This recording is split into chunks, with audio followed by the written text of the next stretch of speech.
Hey there, everybody, and welcome back to British Columbia, where we're gonna do some scouting today. Actually delivering things with a scout trailer. I've got a plan of what I would like to do. Starting off, we're gonna work through some of the tasks, which include sorting out this fallen tower, scouting the two lakes, and I think there's like a cargo container to take up here as well. So I've got the R87. I've got my service spare parts fitted, and yeah, let's get to it. So, it's been a while since I attempted to actually complete any missions using a scout. You know, typically the scout trailers really do hinder the performance of the scout vehicles because they're typically not very big, and the bigger scout vehicles can never tow trailers. For, I don't know, for balance reasons, or yeah, I don't know, because the Tatterin can't, even though you can see a hitch point. The Resvani Hercules can't do it, the Apache can't do it. This can, actually, but it's, yeah. I don't know what it is about the larger scouts, and say we just be like, nope, they can't do trailers. I don't think it's very fair. But, you know, in the new scouts in the test server, they can tow trailers, so you know there's that. So we're heading up to that tower in the distance there. Now I'm wondering. Oh, I probably should go that way actually, given it is the shorter way. So we might be quite slow through here, but yeah, the Yar's got the ground clearance to actually be able to tow a proper trailer. So I'm hoping later on we can actually do some container stuff. Yeah, I'll take a break from just using the Kenworth and the Mac all the time. So I hope you're still enjoying... well, you know, a lot of you might have finished this DLC by now, which is fair enough. Season 11 is pretty much just around the corner. And if you don't know what's coming, there's a huge 6-wheel drive off-roader which can hold regular truck trailers from the hitch behind, you know, like the sideboard trailer and stuff like that. And then there's the other one. It's probably about the size of this, or probably a bit smaller actually, but it does have the ground clearance to tow a trailer like this.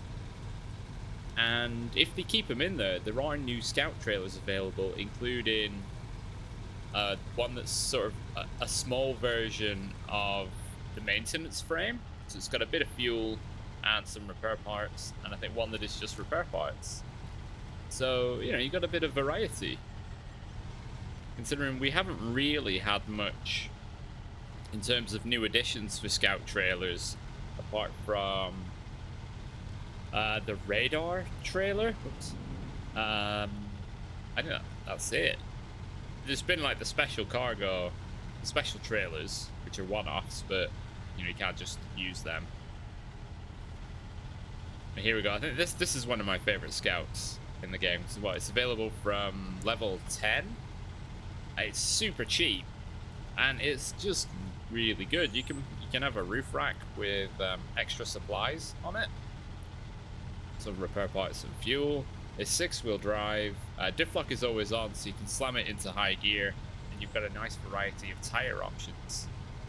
So yeah, it's definitely a good pick. It's good. It's pretty good in the snow, given its tires are pretty wide. So I just weave on through the woods here. Oh, it'll definitely be interesting bringing in a container on this trailer. So we're only a few missions from completing the region, to be honest. I had a quick look through. There's not a huge amount to do. Well, so far it's been pretty easy going. I've only had to slow down a couple of times just for when it gets a bit too muddy. But I mean, look at it go. Little monster. A 6-wheeled monster. Just clawing. Aggressively clawing at the ground to make progress. Which way do I go here? I go right.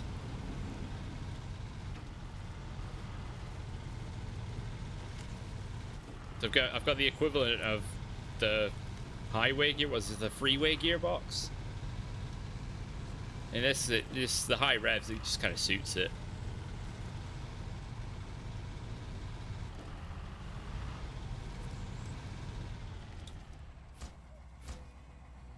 There you go. Wow, 5k for that. So next we're going to take on restoring communications, which requires the delivery of 1 cargo container and 1 service spare part. So the service spare parts I'll probably bring from here, just on the flatbed with something else. But I'll use the yard to get the cargo container from, yes, the warehouse down here. So I will catch you down at the warehouse. So here at the warehouse, down on the waterfront, for some reason we can hear flowing water.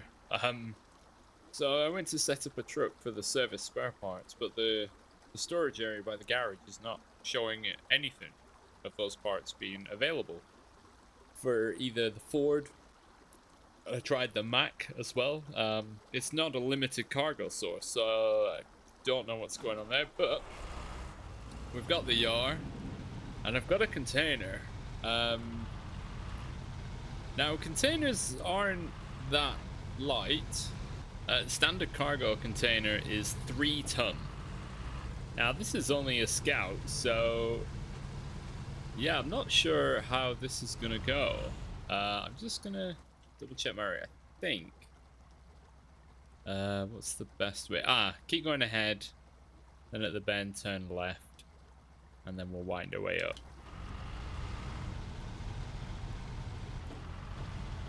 Just got to be easy setting off so we don't wheel spin. So yeah, hoping this goes well. I noticed as well, I was driving around, so when you engage the all-wheel drive, it activates the drive in the rear 2 wheels. So you'll notice, ordinarily, this is 4-wheel drive, in that it's the front 4 wheels, which is probably fairly unusual. Though I believe the real-life version of this is actually 8-wheel drive. But it's been made smaller for reasons. But, you know, I mean, we are still on a road, but it's going well so far. If I do have an incident, though, which we very nearly had there, I will need a crane for rescue. So when we're... when we're up in the hills, I'm going to have to be very gentle.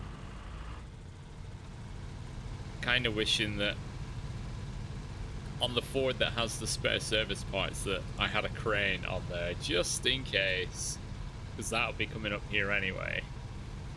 But oh well. Alright, this is the start of the dirt path, because those wheels are tiny.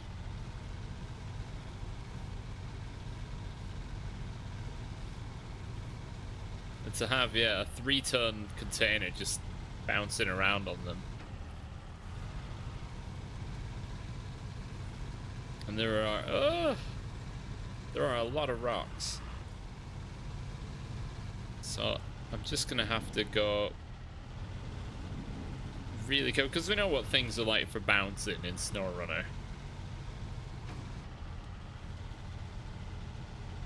So just every outcropping, every boulder, just gonna have to be super gentle with it. There we go. Yeah. Yeah, I mean, I could have used something like the Paystar 5600 and done it in one run, but you know, I thought I'll do a scout, do some scout justice. It's been a long time, so why not? And then I think this is part of the final route to get up the hill. Oh no, it certainly is not. No, should be going left, actually, left and then right. Luckily, they're fairly easy to reverse because it's just a center hitch. None of this dolly nonsense. So I genuinely think the last time I did scout deliveries like this was, I think, like Alaska, playing co-op, which will have been, what, 3 years ago. Shifting metal beams through Alaska using a Hummer, a Chevy CK 1500, and something else, and just the three of us struggling because the little support gear at the front would just be dragging through the mud. Plus metal beams are quite heavy.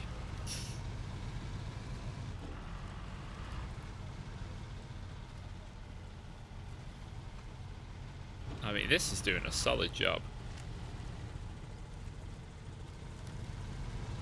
I have wondered many times, how practical would it be to do a scout-only playthrough of the game? And the answer is not very, because there's a lot of stuff that's bigger than 2 slots of cargo. Any, like, the oversized cargo, the drilling containers, the drill itself, anything that requires or is already on a trailer, like a high saddle trailer. So, by the time you've done all those bits and pieces, there's not that much to do with scouts. Plus, if you went to Wisconsin, there's a mission to shift 16 cellulose. So to do 8 runs of that would be hella bloody boring, especially on your own. Or any of those supercargo missions. No login either. But you would just be moving, stuff like this, service parts, a couple of metal beams and a bit of concrete. That'd be it.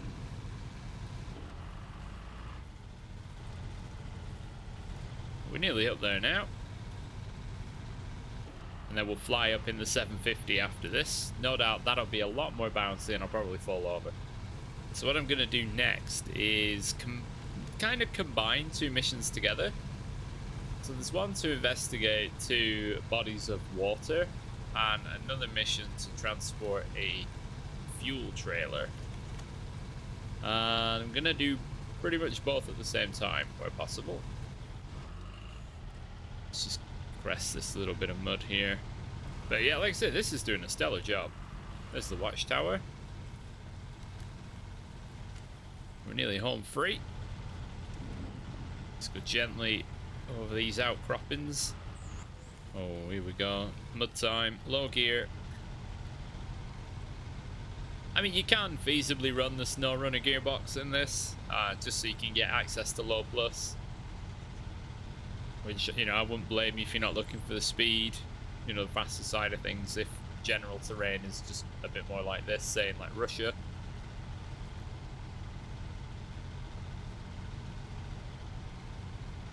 But yeah, it works well.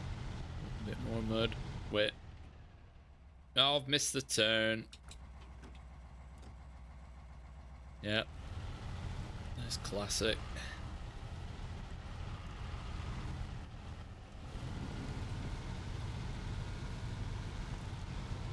Right, there we go.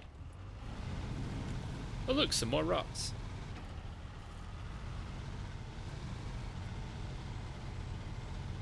Just gotta be very careful around here. So many rocks and outcroppings that could just, any amount of speed and just throw the trailer over. Cargo with it. 2 ratchet straps are not gonna hold it down. Ideally what you'd actually have is in the 4 corners of the container, the upper 4 corners, you would have a chain attached to a block up here that runs straight to the corner of the trailer. So one there, so it's tied down, so you've got the angular force keeping it down, not just straight down the side. So it'll just break the ratchet straps. Alright. Cargo item 1 has made it. Wait, that wasn't there before.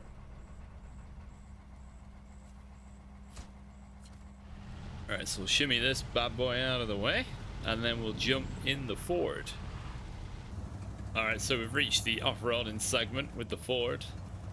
Got here quite a bit faster.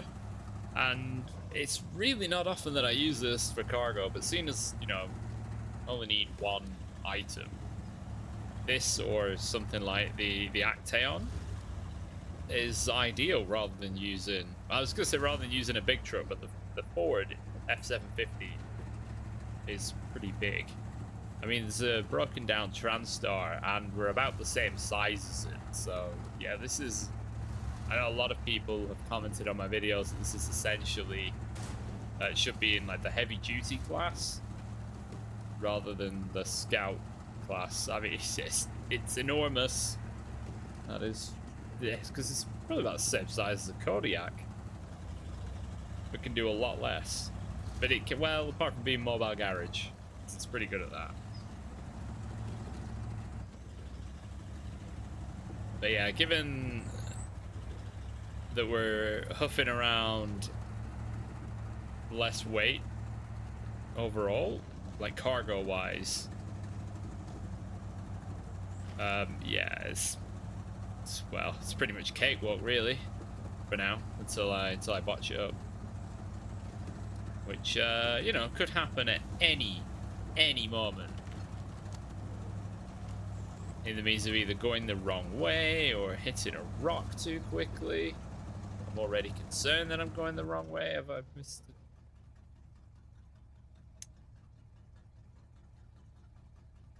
Yeah, I've gone the wrong way, but quite a bit. I'm not normally this bad. I don't know what it is. All right, back the way I go. God, I did this like last week as well.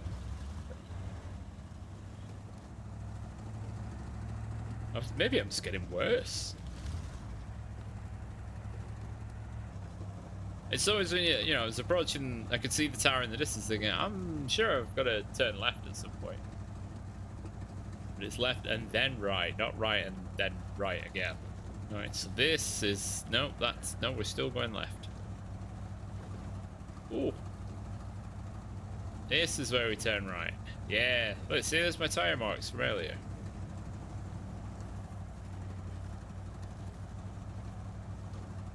Right, let's just hope I don't miss the next left.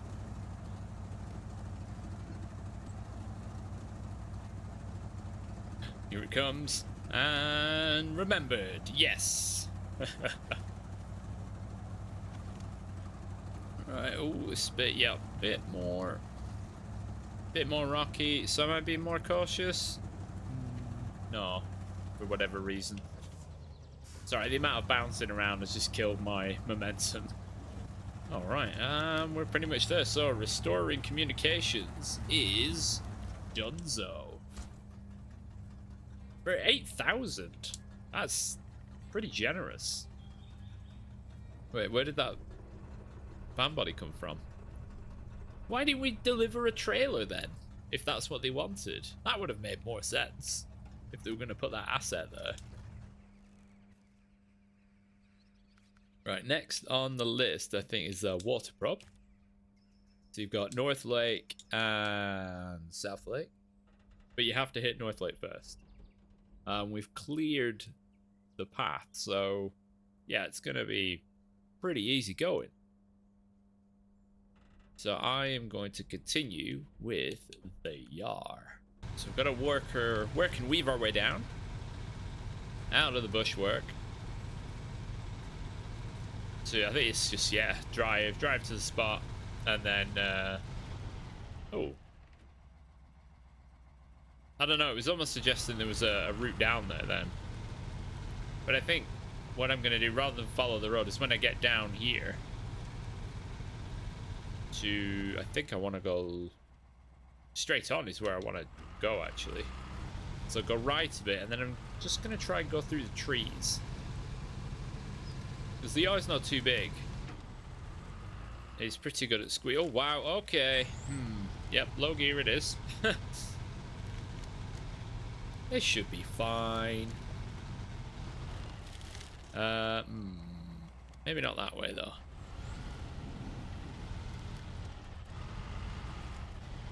Low gear situations like this, absolutely vital. You know, maybe I'm not going to get through the trees because I can't see a path.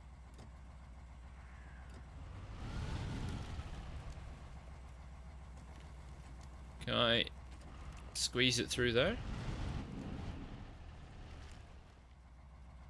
Nope, I didn't think so. Wow, this This is dense.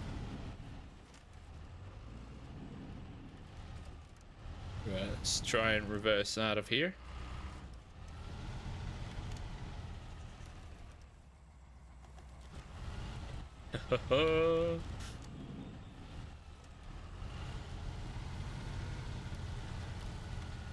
Wait, how? I can't even see where I'm going now. Which way was I going? Which way did I come in? Was it this way?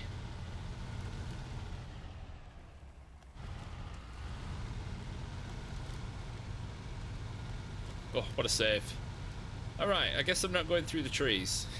Or at least not there, anyway.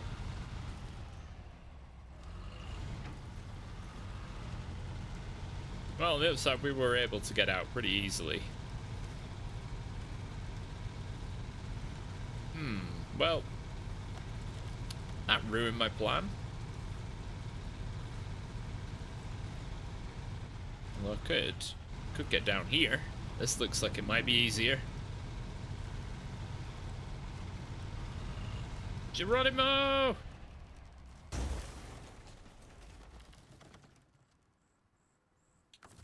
And just give it a bit of winch.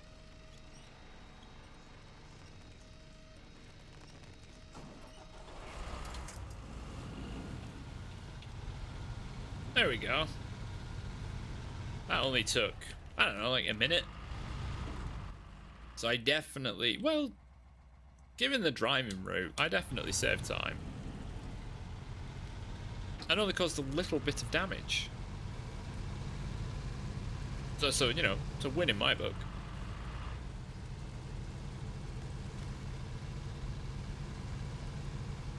Alright, I'm sure we can sort through here. No issues. Yeah! And, I mean, as I'm going south of the garage anyway, I might as well just hit recover and then carry on from there. So, yeah. So, yeah, out from the garage on the road, you head out towards the middle of the map and then just take a left instead of a right. There's normally a roadblock up here, which I think, what is it? We did it last time. It takes, what, one service spare part to clear and that's it? And the only thing you would really come this way for is probably this mission.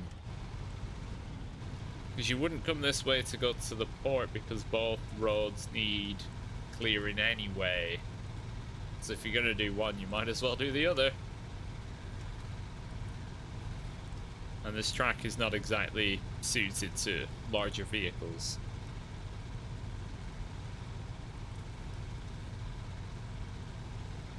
Alright, what are we going to finish up with? I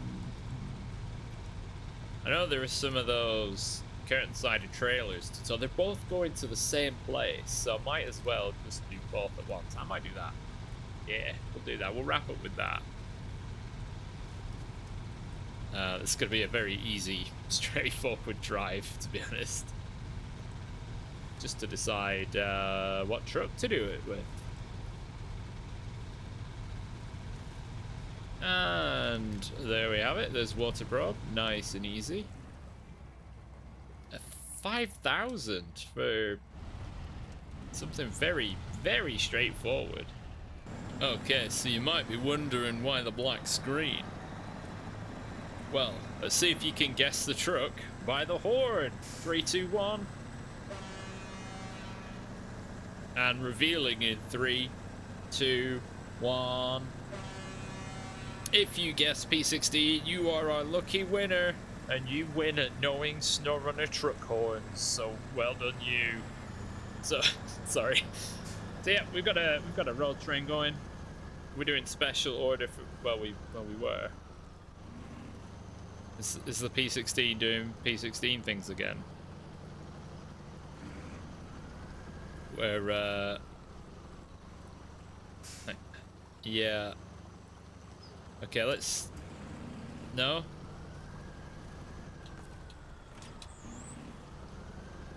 Okay, this is on its own, no cargo.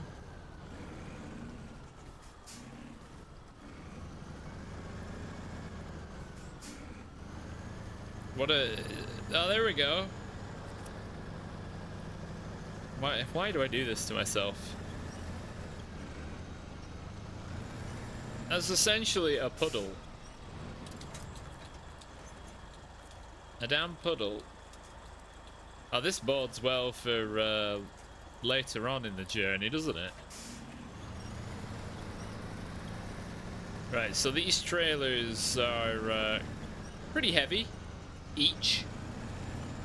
Alright, let's just try and get that one before we, you know, go blasting down the roads. Get this one as close as we can again. Ah, you know what, I'm bored. Let's go. Because for some reason, yeah, these are like one of the heaviest trailers in the game. And this is one of the most inept trucks. Which is weird given its size. It's fine on a road, but that's about it. So, yeah, I'll be interested to see when we get to the mud down this hill here.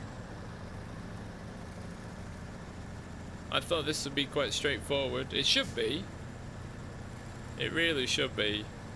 But the thing is with this, because the front is so heavy, and you've got 4 massive diff-locked axles, when it comes to bad terrain, you have to drive it in a straight line, or else it won't go anywhere. The resistance on the front wheels is just too great.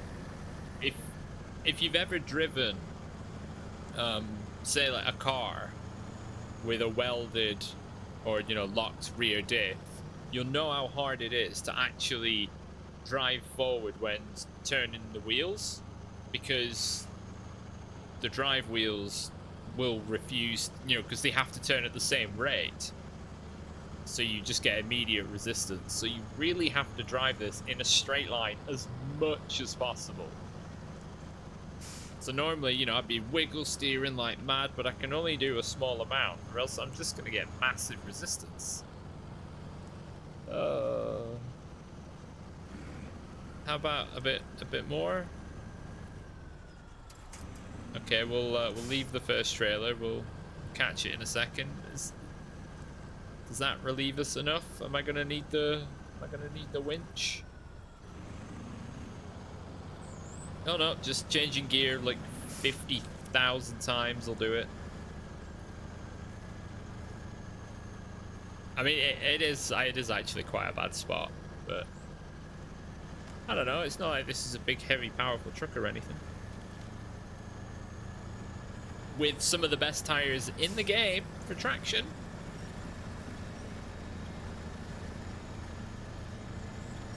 But apparently it's a skill issue, so okay.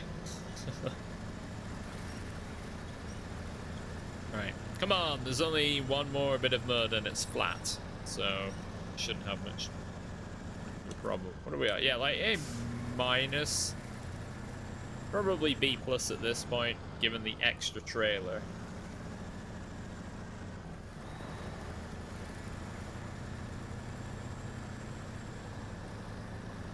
Right, this is the second muddy bit. So yeah, we have a gentle corner, so that's gonna affect our power output. So I'll turn left quite a bit and then straighten up again. And I feel like we're gonna stop any second. There it is. Right, slow the overall drive down. No, that's not slow enough. And then is this too slow? Oh no. Oh, we're getting there. Yeah, I don't know, I feel like they just... If they tweaked the weight over the front axle so it didn't just dig in as much, especially when you've got cargo. Oh no. Oh, I've made a bad move there. Especially when you've got cargo on either, you know, a heavy trailer or long logs. All the weight is pushing down on those two rear axles. Yes, the engine is very heavy. It's probably a ton or something. So, you know, it's what, like a 12th of what long logs is. So it should, in effect, be almost lifting the nose off the ground. That's why the chassis is designed the way it is. The girders that make up the chassis aren't level. They don't run parallel to the ground. They're actually at an angle like 5 or 10 degrees downsloping towards the front wheels. Because it's that assumption that there's going to be so much weight on the rear axle that it's going to lift the front, which should be enough to compensate and still allow you to steer. But they haven't really done that in the game. No. Because the suspension setting will just be global for the vehicle. It's the same all over. Rather than much stiffer at the back.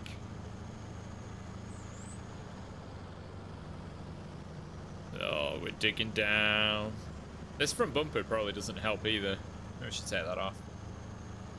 You can see occasionally pushing the mud up. But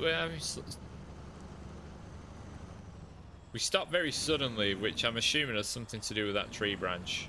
Really, the air blast from the horn should just destroy everything.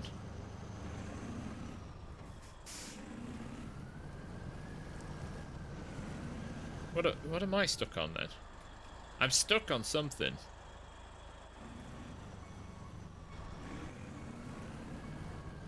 I'm stuck on something I can't reverse either.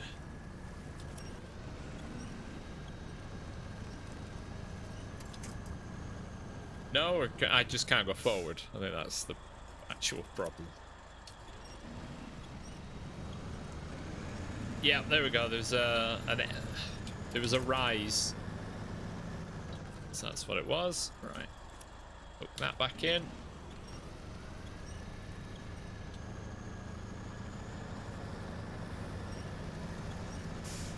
Right, straight as we like. Look at 20 litres a minute.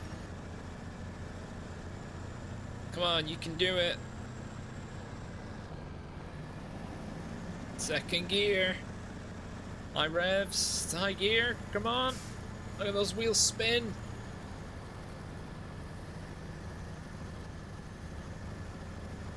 God, people say the Kenworth can't go up hills.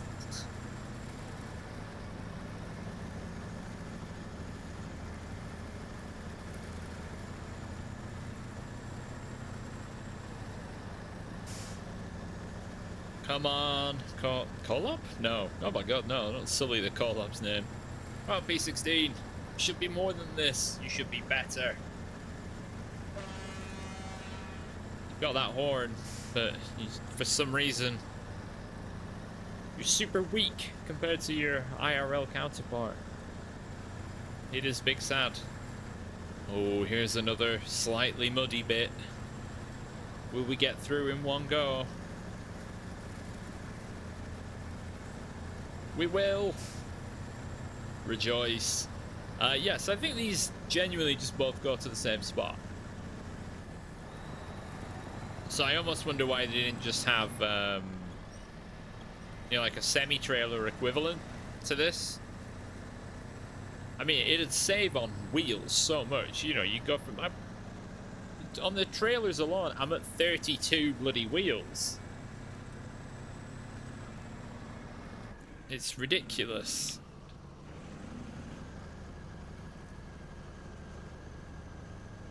Oh, yes, I forgot about this bit. Right. To be fair, I think a lot of things struggle at this point, because it's such a high angle so suddenly.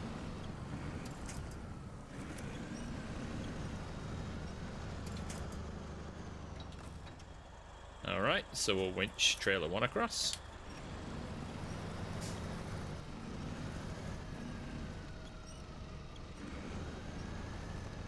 Yeah, I really don't understand why these trailers have so many wheels. It's not like they've got 20 ton of bloody stuff in them. If they just made the trailer out of a more resistant material, more competent material, then you wouldn't need to make as many wheels. Because all it adds is more rolling resistance and makes it a lot harder for the truck that's pulling in the first place. It's just a really bad design.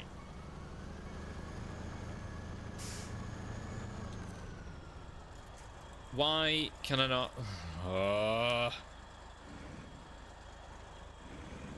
Why can't I winch? Why? Why, game? Why are you so fickle with your winch options?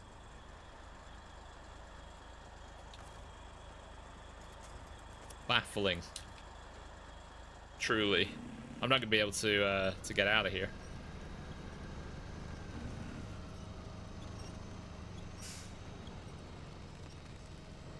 Try and moderate my power output, but look at the hole I'm digging. The P16 sized hole.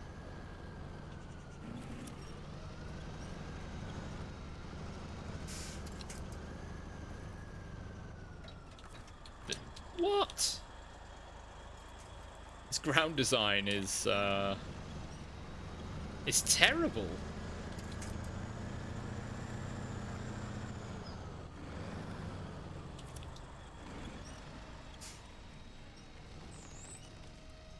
Alright, so I'm gonna have to gradually. I'm using the accelerator and not the handbrake, because the handbrake won't hold me in place.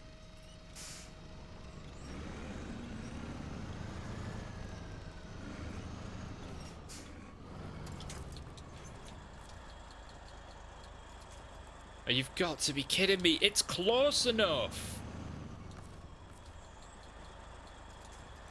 Oh, this is absolutely absurd.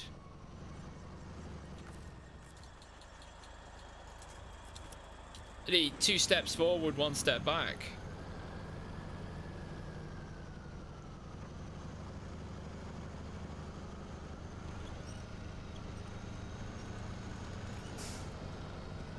Fine, this bridge should have been built there.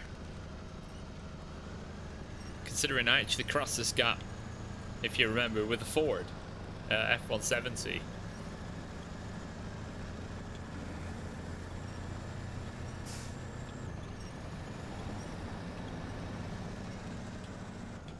Absolutely ridiculous.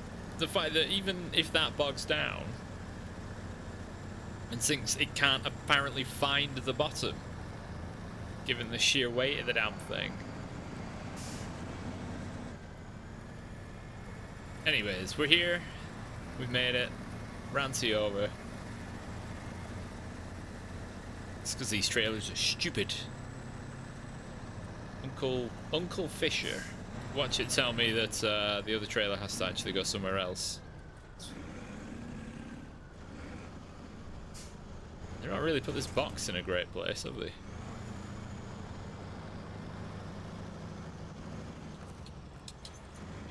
Oops, it is. It's still reversing.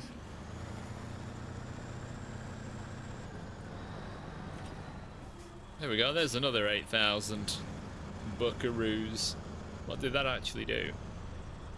I don't see any noticeable difference. Maybe there are a few more containers. There's some nice brickwork going on. But anyway, we've made our way, little by little, a bit closer to the end goal. I'm absolutely not using this for shifting that trailer over there. Not a chance. Anyways, I want to thank you all very much for watching. Join me next time where we continue to do more missions in the North Peaks National Park area. And have a great day.